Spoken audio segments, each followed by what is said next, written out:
नमस्कार, आप देख रहे हैं IBS24। मैं हूं आपके साथ राहुल सिन्हा। सिटी लाइट में आपका स्वागत है और इस बुलेटिन की शुरुआत करेंगे इस वक्त की एक अहम खबर से। 76% आरक्षण संशोधन विधेयक के मामले पर यह बड़ी खबर। राज्यपाल ने राज्य सरकार से इस पूरे मामले में जवाब मांगा है। राज्यपाल ने सरकार से 10 बिंदुओं पर जवाब मांगा है। अनुसूचित जाति और जनजाति का डाटा क्या है, ये अपने सवाल में पूछा है। 50% आरक्षण की सीमा बढ़ाने की परिस्थिति क्यों बनी, ये भी अपना उन्होंने सवाल किया। आरक्षण बढ़ाने से पहले क्या कमेटी गठित हुई, ये भी उनका सवाल है। ईडब्ल्यूएस के लिए क्या पृथक अधिनियम लाया गया। क्वांटिफाइड डाटा आयोग की रिपोर्ट भी पेश करने को कहा है। संशोधन पर विधि विभाग का अभिमत भी पेश करने को राज्यपाल ने कहा है। सौरभ परियार हमारे सहयोगी इस वक्त फोन लाइन पर जुड़ चुके हैं। सौरभ, क्या कुछ कहा है राज्यपाल ने, क्या सवाल पूछे? बिल्कुल, देखिए, छत्तीसगढ़ में 76% आरक्षण संशोधन विधेयक को लेकर लगातार राजभवन और राज्य सरकार के बीच सीधे तौर पर टकराव देखने को मिल रही है। और आज एक बार फिर से, इससे पहले आपको मालूम ही होगा कि राज्यपाल ने कहा था कि वो लीगल ओपिनियन ले रही हैं, और उसके बाद जो है राज्यपाल ने 10 बिंदुओं पर जवाब मांगा है राज्य सरकार से। उसमें स्पष्ट रूप से पूछा गया है कि अनुसूचित जाति और जनजाति के डाटा क्या है। क्वांटिफाइबल डाटा आयोग जो ओबीसी के लिए गठित किया गया था, उसकी रिपोर्ट पेश करने को कहा है। राज्यपाल ने पूछा कि 50% आरक्षण की सीमा बढ़ाने की परिस्थिति आखिर क्यों निर्मित हुई है, और आरक्षण बढ़ने से पहले क्या कोई कमेटी या आयोग गठित हुई है। इसी तरीके से राज्यपाल ने पूछा है कि ईडब्ल्यूएस के लिए क्या कोई संविधान के तहत जो है अलग से पृथक अधिनियम लाए गए हैं। आरक्षण संशोधन विधेयक लाने से पहले क्या विधि विभाग का अभिमत लिया गया था। इसी तरीके से उन्होंने पूछा है कि अनुसूचित जाति जनजाति के सदस्य राज्य की सेवाओं में क्यों चयनित नहीं हो रहे हैं, ये भी उन्होंने जानकारी में चाहा है। इसी तरीके से राज्यपाल ने पूछा है कि राज्य के ST/SC व्यक्ति जो किस प्रकार से सामाजिक और आर्थिक और शैक्षणिक रूप से पिछड़े हुए हैं, इसकी रिपोर्ट दी जाए। तो कुल मिलाकर ये 10 बिंदु है जिस पर जवाब मांगे। और आपको आज मालूम ही होगा कि मुख्यमंत्री भूपेश बघेल सुबह ही कह दिए थे कि राज्यपाल कहीं न कहीं भाजपा के दबाव में है, ये प्रतीत नजर आता है। लेकिन उन्होंने ये भी कहा है कि इससे पहले उन्होंने ही कहा था, राज्यपाल ने ही कहा था कि विधेयक लाइए, उस पर मैं हस्ताक्षर करूंगी। लेकिन अभी तक जो है 2 दिसंबर को ये आरक्षण संशोधन विधेयक पारित किया गया था, लेकिन अब तक हस्ताक्षर नहीं हुआ है। और जिस तरीके से टकराव देखने को मिल रहा है राहुल, अभी संभव नहीं है कि इस पर राज्यपाल जल्द हस्ताक्षर कर दे। बिल्कुल, गतिरोध बरकरार है और लगातार इस बीच बयानबाजी भी जारी है। इस जानकारी के लिए बहुत शुक्रिया सौरभ आपका। बढ़ते आगे, मध्य प्रदेश में बीजेपी सरकार के खिलाफ कांग्रेस विधानसभा के शीतकालीन सत्र में अविश्वास प्रस्ताव लाने की तैयारी में। विधानसभा सत्र शुरू होने से एक दिन पहले यानी कि 18 दिसंबर को आरोप पत्र दिया जाएगा। अब विधानसभा अध्यक्ष गिरीश गौतम ये तय करेंगे कि प्रस्ताव को सीधे स्वीकार कर लिया जाए या फिर पहले इसकी ग्राह्यता पर सदन में चर्चा कराई जाए या नहीं। प्रदेश कांग्रेस अध्यक्ष कमलनाथ ने सरकार के खिलाफ विधानसभा में अविश्वास प्रस्ताव प्रस्तुत करने के लिए नेता प्रतिपक्ष डॉक्टर गोविंद सिंह को जिम्मेदारी सौंपी है और उन्होंने पूर्व विधायक पारस सकलेचा को सहयोगी बनाया है। दोनों ने मिलकर 3 दर्जन से भी ज्यादा विभागों से जुड़े 180 बिंदु छांटे हैं। 18 दिसंबर को प्रदेश कांग्रेस अध्यक्ष के आवास पर होने वाले विधायक दल की बैठक में प्रस्ताव में शामिल किए गए विषयों को अंतिम रूप दिया जाएगा। उमा भारती जी की कथनी करनी में बड़ा फर्क है। कई बार बयान देकर उमा भारती जी ने अपने बयान बदले हैं। जब तक उमा भारती सड़क पर आकर संघर्ष खुलेआम नहीं करेगी, तब तक मैं उनकी बात का विश्वास नहीं कर सकता। कई बार कहने के बाद उन्होंने अपने बयान वापस लिए हैं। बढ़ता आगे, मध्य प्रदेश में युवाओं के लिए नए साल के साथ ही नई यूथ पॉलिसी लागू होने वाली है। शिवराज सरकार 13 जनवरी को यूथ पॉलिसी लाने की तैयारी में। पॉलिसी में क्या क्या शामिल किया जाए, सरकार इसके लिए युवाओं से सुझाव भी मांगने की तैयारी कर रही है। इसके लिए कमेटी बना दी गई है जो युवाओं के सुझाव और आपसी चर्चा के बाद सरकार को रिपोर्ट देगी। इसके बाद 13 जनवरी को नई युवा नीति घोषित की जाएगी। मध्य प्रदेश की नवीन युवा नीति बनाने के लिए बनाई गई कमेटी के सचिव खेल एवं युवा कल्याण विभाग प्रमुख सचिव होंगे, जो 4 मंत्रियों के साथ काम कर अपनी रिपोर्ट सरकार को सौंपेंगे। यहाँ मिले आवश्यक सुझाव और अनुशंसा के आधार पर प्रदेश के युवाओं के लिए बनी पॉलिसी 13 जनवरी 2023 को जारी की जाएगी और युवा पोर्टल का शुभारंभ भी किया जाएगा। इस कमेटी में यशोधरा राजे सिंधिया, खेल मंत्री Vishwas Sarang, medical education minister Mohan Yadav, higher education minister Inder Singh Parmar, school education minister को भी शामिल किया गया।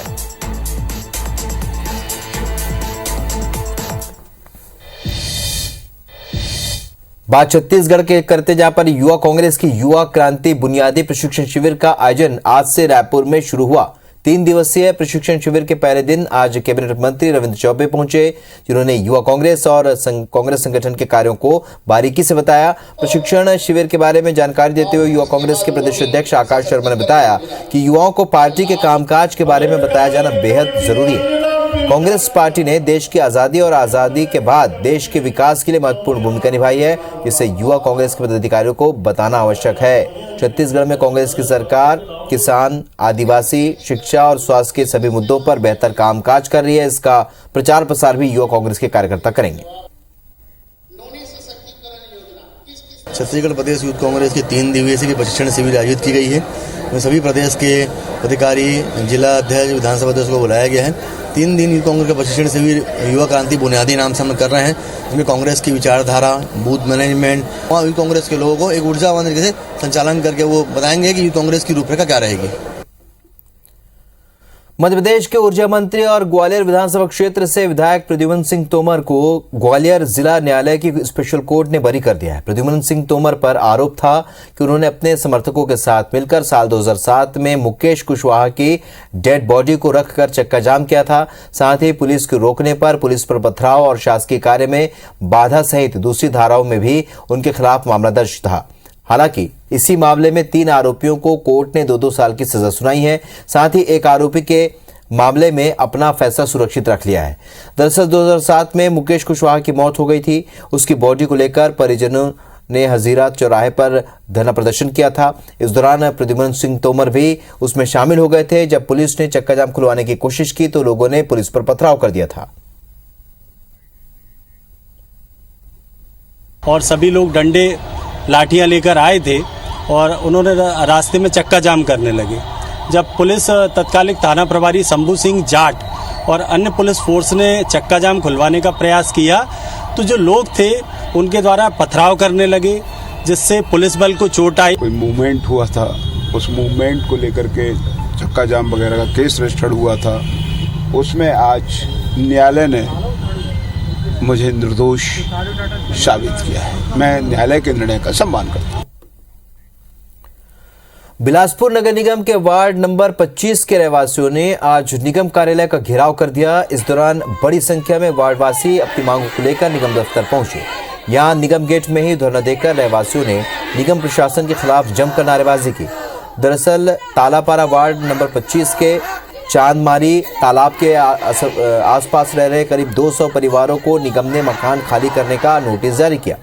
निगम की योजना वहां पर HSDP के तहत आवास बनाने की है और फिलहाल लिहाजा नोटिस के विरोध में अब रहवासी खुलकर सामने आ चुके हैं।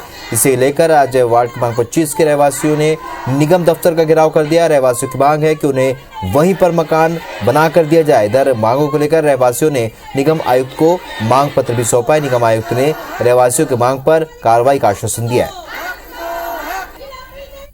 को ये सुनिश्चित किया जाए कि यहाँ पर 750 के आसपास लगभग 800 लोगों के पास पट्टाधारी लोग हैं।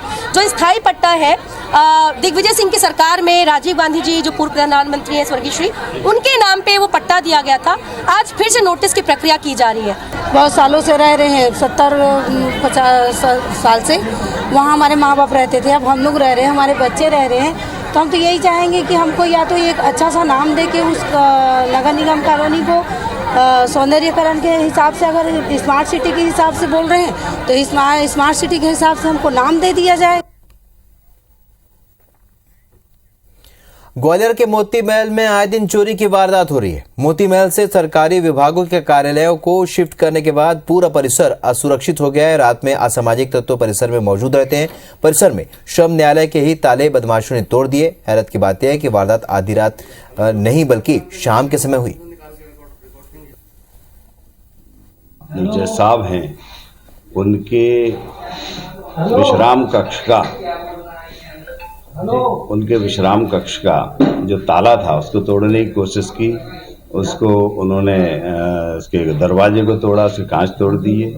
जो रिकॉर्ड रूम है जिसमें सारी फाइलें रखी हुई हैं उनको भी उसमें ही तोड़ने की कोशिश की और शायद संभवतः उसे ले जाने की कोशिश उन्होंने की। ये मोती महल में कुछ अभी सरकारी जो दफ्तर संचालित हो रहे हैं उसमें श्रम विभाग का भी एक दफ्तर है और उसमें वहाँ पर जो पदस्थ गार्ड है उसके हवलदार के द्वारा ये सूचना दी गई थी कि रात को मोती महल में जो श्रम विभाग का जो ऑफिस है उसमें घुस के किसी ने शासकीय संपत्ति की तोड़फोड़ की। तो इस पर धारा 427 और शासकीय संपत्ति के नुकसान अधिनियम की धारा 3 के अंतर्गत प्रकरण पंजीबद्ध किए गए हैं। आरोपियों की तलाश की जा रही है।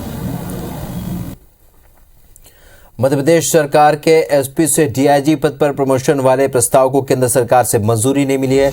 बावजूद इसके नए साल में प्रदेश को नए 15 डीआईजी मिलेंगे। 2009 बैच के 15 आईपीएस का डीआईजी बनना तय, क्योंकि अभी डीआईजी के 15 पद खाली हैं। 2 डीआईजी पदोन्नत होंगे जबकि 2 डीआईजी रिटायर्ड होंगे।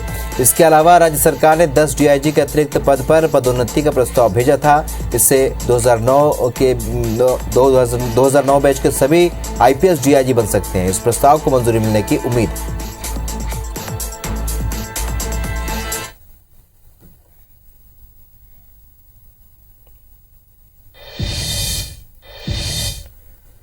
मध्य प्रदेश हाई कोर्ट ने मोटर व्हीकल एक्ट को लेकर जमकर शासन को फटकार लगाई।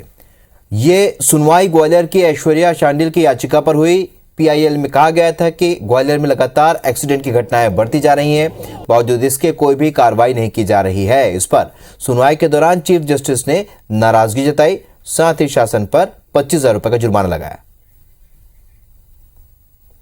इसमें मोटर व्हीकल एक्ट का जो उल्लंघन है उसको लेकर एक जनहित याचिका पेश की गई थी, जिसमें जो मोटर व्हीकल एक्ट में स्पेशल प्रोविजन है कि हेलमेट लगाना अनिवार्य है, उसके बावजूद भी लोग हेलमेट नहीं लगाते और ना ही सीट बेल्ट बांधते और उनकी जो नंबर प्लेट्स है वो भी मोटर व्हीकल एक्ट का उल्लंघन करती हैं। बढ़ते आगे, अंबिकापुर के ऐतिहासिक और पौराणिक मान्यता वाले महामाया पहाड़ के संरक्षण को लेकर एक तरफ जिला प्रशासन पहल कर रहा है तो वहीं दूसरी तरफ अपनी ही पहल की अनदेखी करके यहां पर अवैध रूप से काबिज लोगों को पट्टे देने की तैयारी की जा रही है। यही वजह है कि महामाया पहाड़ बचाओ संघर्ष समिति के लोगों ने इसे लेकर 1 दिवसीय धरना प्रदर्शन किया। यहाँ पर पहाड़ के संरक्षण संवर्धन के प्रयास हो रहा था, जिसके लिए जिला प्रशासन ने आश्वस्त किया था कि हम इस जंगल को बचाएंगे, यहाँ पर जब इसका संरक्षण संवर्धन करेंगे। वहाँ पर अचानक से ये बात ध्यान में आया है कि वहाँ पर एक बड़ा विभाग पर एक व्यक्ति के द्वारा वहाँ पर पट्टा लेने का प्रयास किया जा रहा था। मुख्यमंत्री शिवराज सिंह चौहान आज अपने संभाग स्तरीय जनसेवा अभियान के तहत खरगोन पहुंचे, जहां पर मुख्यमंत्री ने इंदौर संभाग के खरगोन सहित सभी 8 जिलों के लगभग 15 लाख हितग्राहियों को 38 योजनाओं के स्वीकृति पत्र प्रदान किए। इस दौरान सीएम ने खरगोन जिले के लगभग 700 करोड़ रुपए के विकास कार्यों का लोकार्पण और भूमि पूजन भी किया।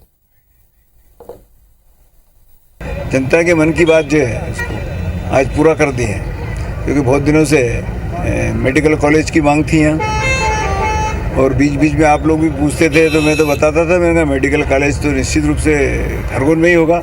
उसकी आज घोषणा हो गई। फ्लाईओवर वो भी बहुत लंबे समय से क्योंकि उधर सकरा रास्ता है होने के कारण हमेशा ट्रैफिक की जाम की स्थिति बनती थी, वो भी किया। मध्य प्रदेश में उज्जैन के महाकाल लोक से 5G सेवा की शुरुआत हो गई है। सीएम शिवराज सिंह ने उज्जैन के त्रिवेणी संग्रहालय में आयोजित कार्यक्रम में जियो की 5G सेवा की शुरुआत की। अभी ये सेवा सिर्फ महाकाल मंदिर परिसर में ही मिलेगी। यहाँ पर वाईफाई के जरिए 1 GB तक 5G नेटवर्क फ्री मिलेगा। उज्जैन में रिलायंस जियो 5G के सेवा के शुभारंभ कार्यक्रम में सीएम ने कहा कि आज का दिन मध्य प्रदेश की प्रगति और विकास के लिए ऐतिहासिक दिन है। 5G एक क्रांति है। यहाँ वाईफाई की सुविधा भी परिसर में निःशुल्क मिलेगी, लेकिन 5G के मध्य प्रदेश आने से प्रधानमंत्री जी का जो संकल्प है आत्मनिर्भर भारत बनाना है और आत्मनिर्भर भारत के लिए आत्मनिर्भर मध्य प्रदेश का निर्माण के जो संकल्प हमने लिए हैं, चाहे कृषि का क्षेत्र हो, चाहे शिक्षा का क्षेत्र हो, चाहे स्वास्थ्य का क्षेत्र हो, चाहे उद्योग का क्षेत्र हो, कोई भी क्षेत्र हो, इस सेवा से बहुत लाभ मिलेगा। इधर छत्तीसगढ़ के मुख्यमंत्री भूपेश बघेल का भेंट मुलाकात कार्यक्रम जारी है। इसके तहत मुख्यमंत्री आज महासमुंद जिले के खल्लारी विधानसभा के ग्राम बगारपाली और एम.के. बाहरा पहुंचे, जहां पर मुख्यमंत्री शासन की महत्वाकांक्षी योजनाओं की जमीनी हकीकत जानने के लिए आम जनता से रूबरू हुए। ग्राम कमरऊ से चरौदा मार्ग में पुल पुलिया निर्माण कराए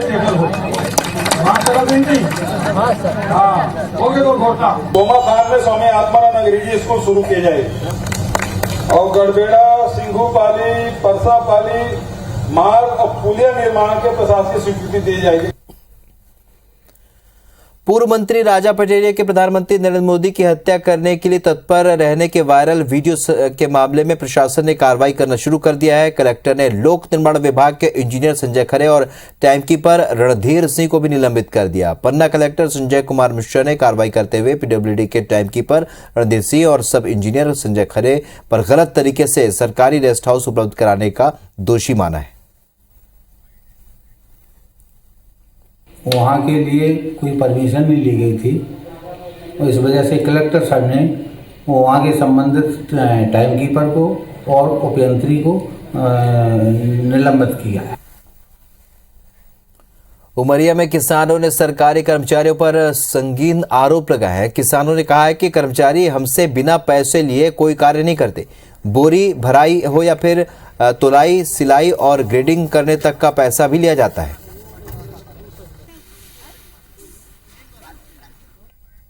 रायगढ़ नगर निगम अब स्वच्छता के लिए अंबिकापुर मॉडल की कॉपी करने की तैयारी में। डोर टू डोर कचरा कलेक्शन शुरू किया जाएगा। इसके लिए ई रिक्शे का उपयोग होगा। इधर पूरी योजना पर भाजपा ने सवाल खड़े किए।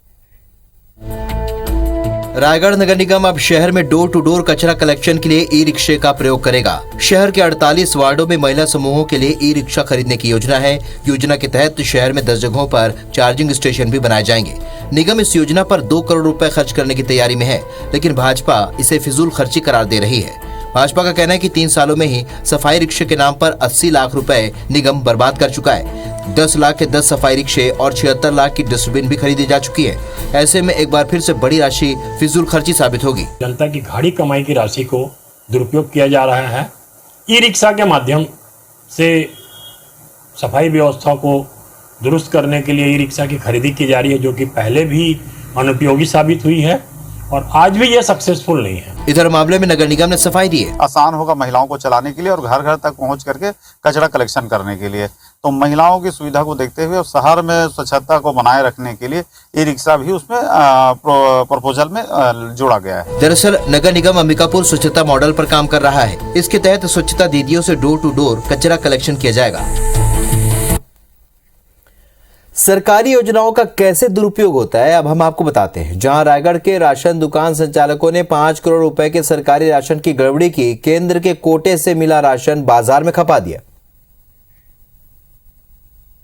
रायगढ़ जिले में पीडीएस दुकानों में राशन की बड़ी अनियमितता सामने आई है। जिले के 136 राशन दुकान संचालकों ने करीब 5 करोड़ से भी अधिक के सरकारी राशन की गड़बड़ी की है। केंद्र सरकार ने जब भी जिलों में केंद्र की ओर से आवंटित होने वाले चावल का हिसाब मांगा, तब जांच में गड़बड़ी उजागर हुई है। मामला सामने आने के बाद जिले के 30 राशन दुकान संचालकों को नोटिस जारी कर जवाब मांगा गया है। पूरे मामले में बीजेपी ने दोषियों पर एफआईआर दर्ज करने की मांग की है। गरीबों को राशन तो मिला नहीं, राशन दुकानदार और जो फूड अफसर हैं और राज्य के जो मंत्रीगण हैं, उनकी मिली भगत से जो है पूरा का पूरा चावल उध्वस्त कर लिया गया। स्थिति ये है कि रायगढ़ जिले में लगभग 10 करोड़ रुपए के चावल की धांधली हुई है। अधिकारियों का कहना है कि सभी से राशि की रिकवरी की जाएगी। जिन राशन दुकानों पे भौतिक रूप से जो स्टॉक के अनुरूप चावल, शक्कर आदि जो भी उनकी वितरण की वस्तुएं हैं वो प्राप्त नहीं हुई थी, उनके डेफिसिट के आधार पर उनको कारण बताओ नोटिस जारी किया गया है। दरअसल कोरोना काल के दौरान केंद्र की ओर से सभी प्रदेशों को अतिरिक्त अनाज भेजा गया था। राशन दुकानों में भी हितग्राहियों को केंद्र के कोटे से प्रति व्यक्ति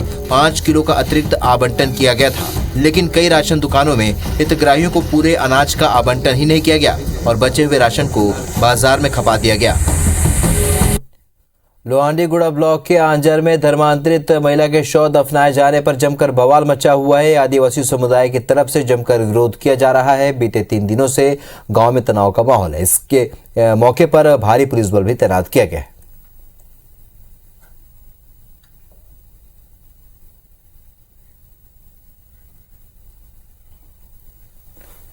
3 दशक पहले हिंदी विषय के पाठ्यक्रम कवयित्री सुभद्रा कुमारी चौहान की रचना खूब लड़ी मर्दानी वो तो झांसी वाली रानी थी में हरबोलो का जिक्र हुआ, जिसमें हरबोलो ने राजा महाराजा के यश गाथा बिरदावली के रूप में कर जीवन यापन किया था करते थे। ऐसे में वैसे ही हमारे छत्तीसगढ़ में वासुदेव ब्राह्मणजन धोती बंगाली पहन माथे में मुकुट या फिर पगड़ी बांधकर हाथ में भगवान विष्णु की धातु निर्मित मूर्ति लेकर दिखते हैं। बड़े सवेरे से घर घर जाकर जय गंगान गीत गायन कर भिक्षाटन करते हुए भी देखे जाते हैं।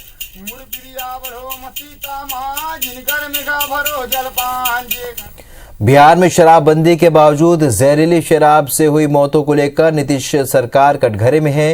विधानसभा में आज जब बीजेपी ने मुख्यमंत्री नीतीश कुमार को निशाने पर लिया तो नीतीश अपना आपा खो बैठे। विपक्ष के नेता विजय कुमार सिन्हा ने छपरा में जहरीली शराब से हुई 7 लोगों की मौत पर शराबबंदी को फेल बताया और मुख्यमंत्री का इस्तीफा मांगने लगे।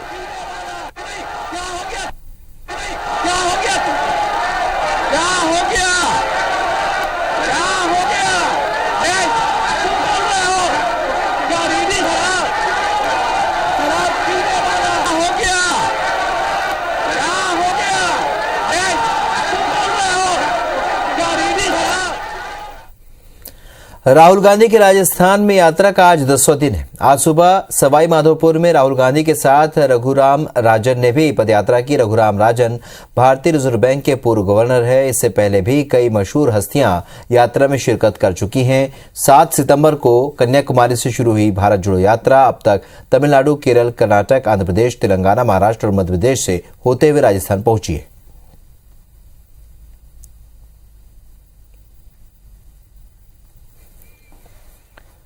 गुजरात में भारतीय जनता पार्टी को मिली रिकॉर्ड जीत के बाद आज पार्टी की संसदीय दल की बैठक बुलाई गई। जिस बैठक में बीजेपी के अध्यक्ष जेपी नड्डा, केंद्रीय गृह मंत्री अमित शाह, केंद्रीय मंत्री धर्मेंद्र प्रधान समेत पार्टी के कई सीनियर नेता शामिल हुए। बैठक में पीएम मोदी का भव्य स्वागत किया गया।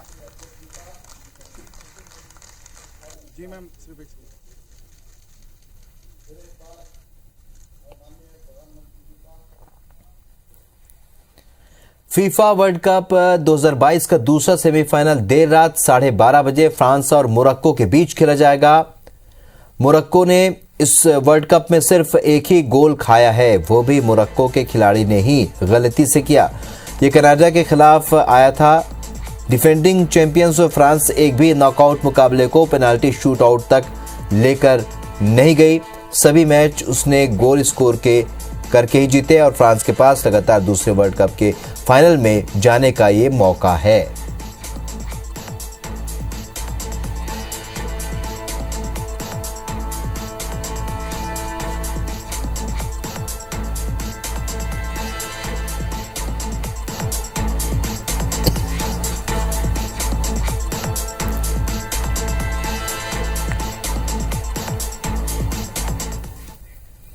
इस बुलेटिन में फिलहाल इतना, लेकिन ताजा अपडेट के लिए आप बने रहिए IBC 24 के साथ। नमस्कार।